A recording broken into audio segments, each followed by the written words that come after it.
Apa yang membuat seorang Roni saat itu mau tergerak melayani itu? Apakah karena kamu kayak ngerasain hadirat Tuhan sehingga itu menuntun kamu, Tuhan aku mau melayani kamu dong, kayak gimana?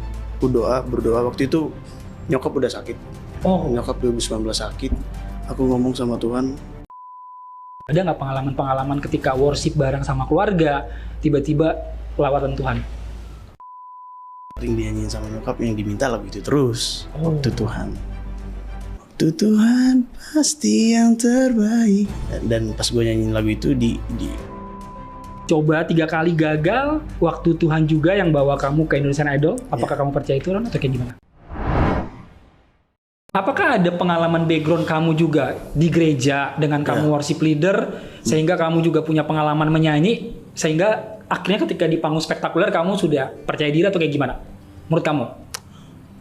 Kalau menurutku nyanyi di gereja dengan nyanyi di luar itu sangat berbeda sih vibe-nya. Jujur aja lebih tegang nyanyi di gereja. Kalau aku pribadi. Kenapa lebih tegang nyanyi di gereja dibandingin profesional spektakuler? Karena urusannya sama yang di atas kan. Kalau nyanyi di gereja itu bukan tegang seperti apa ya, maksudnya bebannya juga ya. Beban dan niat pengen ngeluarin terbaik. Lebih dari yang terbaik kalau di gereja itu. Kayaknya ada sesuatu yang janggal yang pengen ditembus gitu. Tapi itu susah sebenarnya kalau nyanyi di gereja. Karena kita juga nyanyi di gereja kan mempersembahkannya buat Tuhan ya. Buat Tuhan. Jadi dia yang tahu hati kita kan. Kalau buat profesional orang mungkin melihat tepuk tangan dan lain-lain kayak gitu ya. Kayak gitu biasa sih sebenarnya kalau nyanyi di luar ya. Tapi ada nggak menurut kamu pengalaman kamu di gereja itu membantu kamu juga untuk kayak lebih percaya diri di panggung spektakuler? Ada. Karena kan di gereja juga dulu waktu itu pelayanan juga, sempat pelayanan dan itu kan kalau seorang worship leader kan kita harus bisa menghandle jemaat, ya kan. Dan secara nggak langsung ternyata berpengaruh juga waktu aku tampil di luar melihat penonton sebegitu. Sudah terbiasa berada di panggung terbiasa ya. Lah. Berarti kamu jadi worship leader lumayan lama atau kayak gimana? Kenapa kamu saat itu bisa jadi worship leader, itu ceritanya gimana? Hati. Gerakan itu loh, gerakan dari hati sendiri untuk waktu itu zaman pandemi.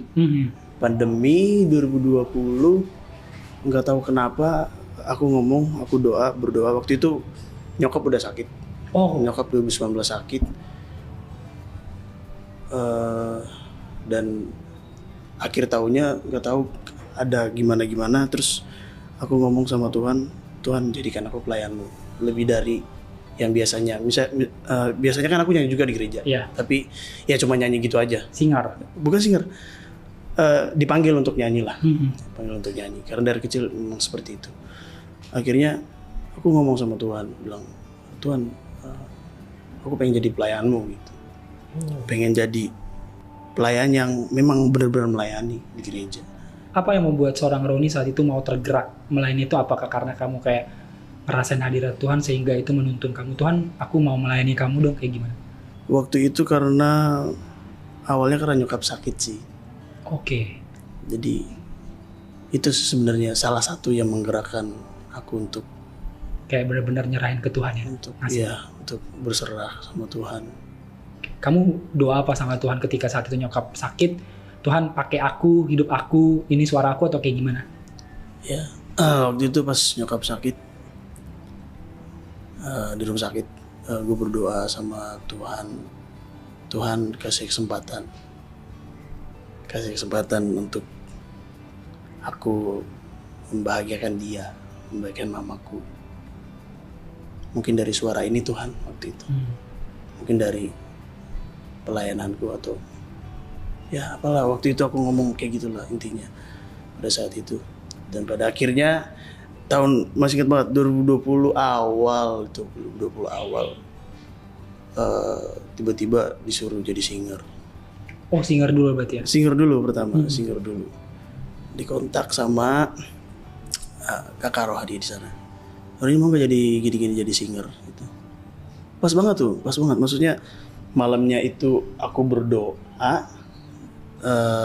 Karena kan setiap malam kan kalau sebelum tidur kan berdoa kan. Yes. Dan permintaan waktu itu memang itu terus yang ku minta. Oh. Mau jadi pelayan Tuhan gitu. Akhirnya yang itu pas 2020 awal paginya diminta untuk hari Minggu mau jadi singer nggak? Wah, kayak Tuhan jangan. gila sih. Kok bisa gitu maksudnya? Apa ya? Gue juga masih bingung kan kok cepet banget nih Tuhan gitu. Ya udah gas, aku bilang gitu loh. Aku balas kan, udah gas lah, nggak mikir panjang segala macem. Ya udah akhirnya mulai dari situ melayani Tuhan, akhirnya dipercayakan jadi WL juga.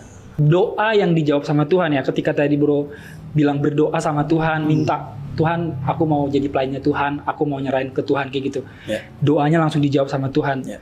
Nah, ada nggak pengalaman selama jadi worship leader? Biasanya kan ketika kita worship ya, ketika kita punya masalah, punya beban, kita datang sama Tuhan tuh kayak benar-benar Tuhan ngelawat kita kan. Bahkan ketika contoh lah, ibaratnya gue play di mobil nih, lagu rohani, tiba-tiba tuh air mata tuh keluar kayak gitu. Ada nggak pengalaman-pengalaman itu ketika saat itu Tuhan aku minta mama disembuhkan, aku minta Tuhan bekerja gitu. Ada nggak pengalaman-pengalaman ketika worship bareng sama keluarga, tiba-tiba lawatan Tuhan? Ada banget, ada sering malah, sering. Ya itu tadi minta sama Tuhan, lawatan untuk keluarga, untuk mama, untuk papa, kesehatan, kesembuhan. Yang paling ininya pas awal-awal jadi worship sih. Ya. Itu campur aduk. Ada bahagianya, ada senangnya, dan ada rasa kayak senang doa yang udah gua sampaikan ke Tuhan. Ternyata maksudnya selama ini gua mikir kayak emang iya ya Tuhan sayang gitu. Pernah di masa itu. Oke, ada boleh spesifik cerita nggak? Ketika mungkin bro, ketika nyanyi lagu apa, tiba-tiba tanpa sengaja Tuhan tuh kayak ngelawat. Ada, waktu itu jadi worship leader bawain lagu Waktu Tuhan pasti yang terbaik. Dan lagu itu lagu yang nyokap gue suka juga, mama suka juga. Jadi dulu setiap malam kan, jadi tiap malam kita satu keluarga saat teduh. Dan yang sering dinyanyiin sama nyokap yang diminta lagu itu terus. Waktu Tuhan pasti yang terbaik, walau kadang tak mudah dimengerti. Dan pas gue nyanyiin lagu itu di pas melayani gitu ya, keingat lagu ini sering banget dibawain sama gue untuk nyokap pas lagi saat teduh. Tapi rasanya gimana sih ketika tadi kamu dilawat Tuhan? Boleh ceritain gak bagian itu ketika kamu nyanyiin lagu Waktu Tuhan tadi? Secara pribadi yang Roni rasakan apa sih? Kayak plong beban kamu, atau kamu kayak lagi nyerahin segala sesuatu yang kamu pikirin, atau kayak gimana? Tadi abang bilang sih merasa kayak plong, lepas, semuanya kuserahin semua sama Tuhan. Yes. Biar waktunya yang jawab semuanya sih. Yep.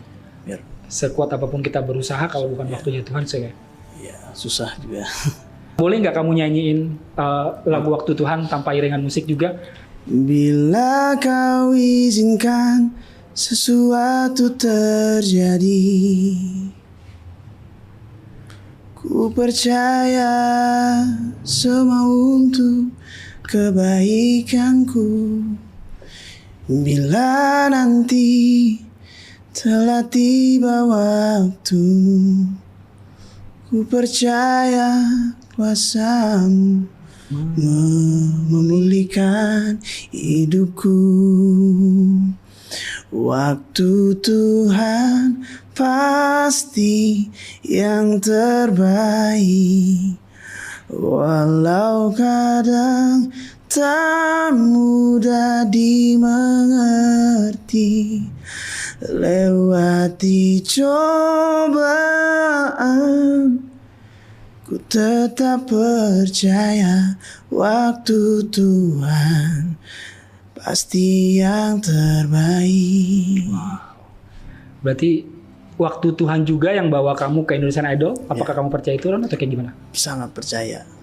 Kenapa? Apa karena kamu sudah mencoba 3 kali gagal prosesnya Tuhan atau seperti apa sehingga kamu percaya bahwa waktunya Tuhan nih buat Roni sekarang itu kayak gimana?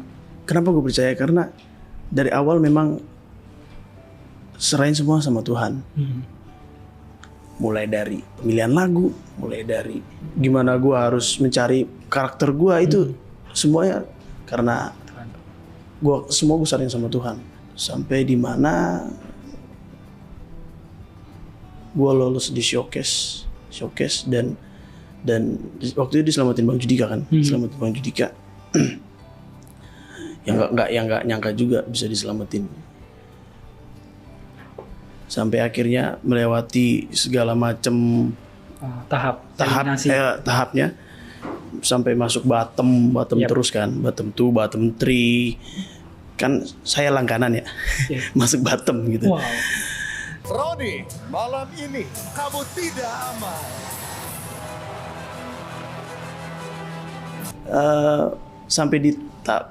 Akhirnya bisa sampai di top 3 itu kurang percaya apalagi sih, kayak gitu loh. Oke.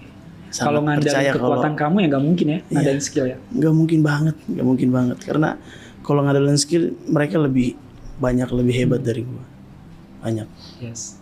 Ya mungkin cara Tuhan juga ya ketika kamu gagal 3 kali, itu kan sebenarnya kita pernah interview Regina Ivanova ya. Regina Ivanova tuh 6 kali gagal. Terus ada satu statement dia kita interview, kenapa menurut Regina kamu gagal 6 kali? Terus dia jawab apa? Kak, kalau mungkin aku berhasil yang kedua, mungkin aku jadi orang yang sombong. Regina Ivanova yang juara Indonesian Idol, tapi Tuhan tuh lagi ngebentuk karakter. Lagi membanting aku bahwa 6 kali dikasih gagal, itu karena kasih karunia Tuhan. Akhirnya di ketujuh dia berhasil jadi juara Indonesian Idol. Ya mungkin kalau tadi kita dengar kamu sudah coba idola cilik ya. Kamu bahkan juga udah 3 kali coba zamannya Maria, Liodra hingga Rimar Special Season.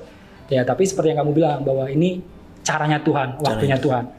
Apakah kamu juga percaya bahwa sekarang yang lagi kamu tekuni ini penyanyi itu panggilan Tuhan buat hidup kamu nggak sih, Ron? Atau kayak gimana?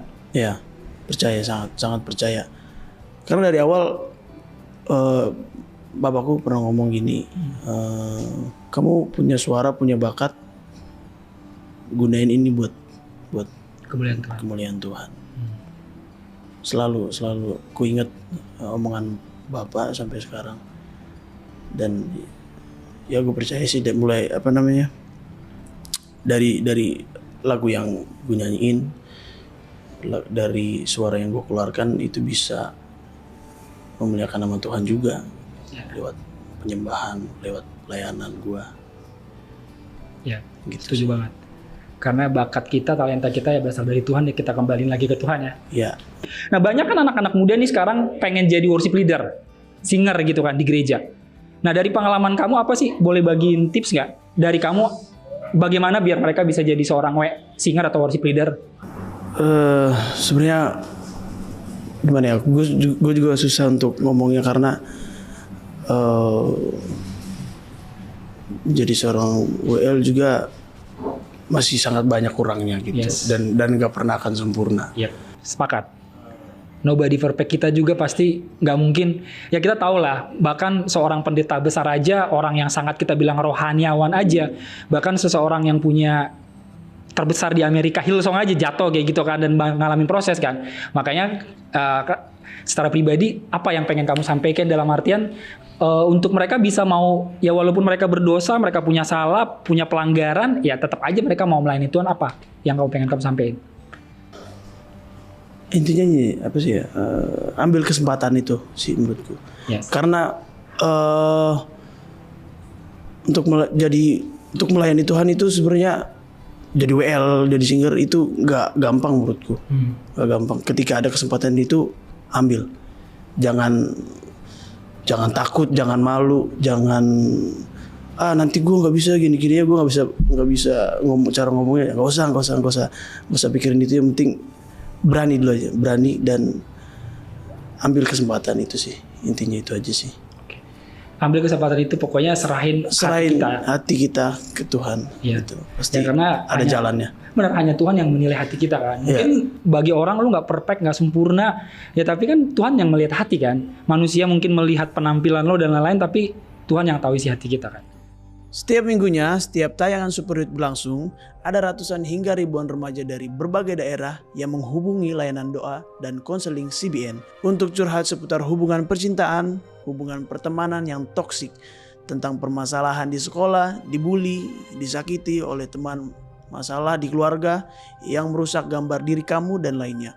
Banyak juga dari mereka yang merasa dikuatkan setelah dilayani tim kami. Jika saat ini kamu juga sedang punya struggle atau sesuatu permasalahan yang buat kamu putus asa dan gak ada orang yang mau mendengarkan kamu bisa menghubungi kontak layanan doa dan konseling CBN di nomor yang tertera di layar kamu saat ini. Karena kalian bukan hanya bisa curhat, tapi kalian juga akan dikuatkan melalui doa. Karena kita percaya bahwa doa sangat besar kuasanya untuk mengubahkan hidup kita. Jadi jangan ragu untuk menghubungi kapanpun kamu mau ya. Karena kami siap melayani kalian selama 24 jam setiap harinya.